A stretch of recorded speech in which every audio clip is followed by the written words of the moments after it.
कुछ आपको याद नहीं कर रहा. That random hic isn't just your body being weird, there is an interesting fact behind it. So hello, I'm Purva Satam and I'm here with an amazing medical fact behind why we hiccup. So, hiccups are caused by involuntary contraction of diaphragm. In simple language, it's a dome-shaped muscle at the bottom of your rib cage that helps you breathing. When it contracts suddenly, vocal cord or glottis close quickly, producing the hic sound. This can be caused by overeating or having too much of carbonated drinks.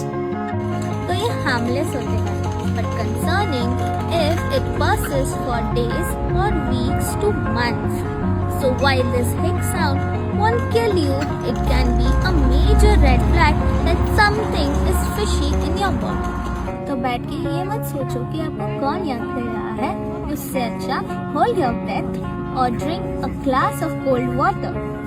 Crazy how our body works. So have you ever had hiccups at the worst time? Do let me know in the comments.